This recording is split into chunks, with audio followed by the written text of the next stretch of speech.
Ak máte v prezentácii na snímke text vložený v bodoch, tak je vhodné zvážiť konvertovať tento text na obrázky SmartArt. Čiže ak je to takýto nejaký zoznam, tak aby prezentácia bola atraktívnejšia, je vhodné tento zoznam zmeniť na grafiku SmartArt.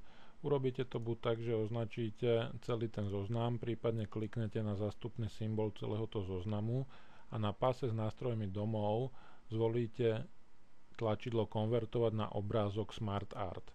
Kliknutím sa zobrazí galéria hlavných grafických prvkov, z ktorého si potom následne vyberiete vhodnú grafiku.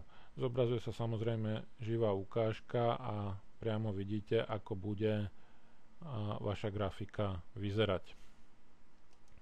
Kliknutím na konkrétnu grafiku sa zobrazia nástroje pre grafické prvky SmartArt, kde je pás s nástrojmi návrh a formát.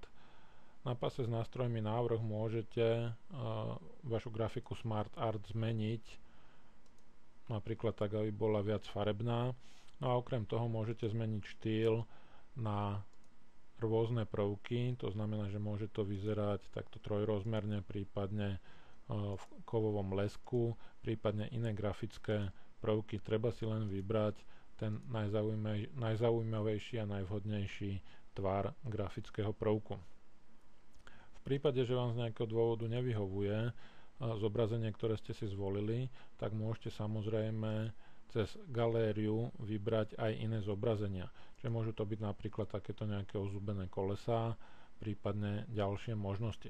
Treba dávať pozor, že nie všetky grafiky SmartArt dokážu zobraziť všetok text, ktorý máte na snímke. Čiže napríklad tieto ozubené kolesá dokážu zobraziť len 3 hlavné časti. Takže ak máte viacej textu, treba zvoliť inú grafiku, prípadne zmeniť zobrazenie úrovní jednotlivých prvkov.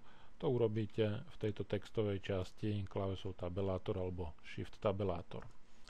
V prípade, že vám z týchto ponúknutých prvkov grafických nič nevyhovuje, môžete kliknúť na tlačidlo ďalšie rozloženia.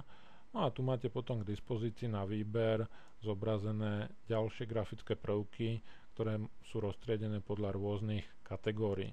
Čiže môžete si vybrať podľa kategórií, ak je to nejaký proces, prípadne ďalšie možnosti.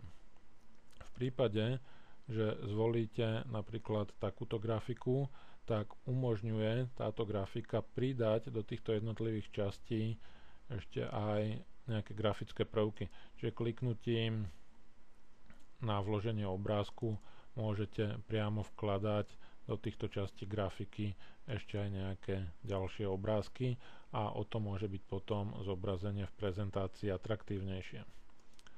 Takisto môžete samozrejme meniť každú jednu grafiku podľa potreby.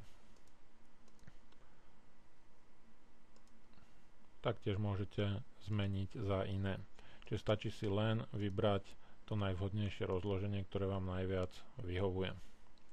Pri niektorých samozrejme treba pracovať s úrovňami zobrazenia odrážok.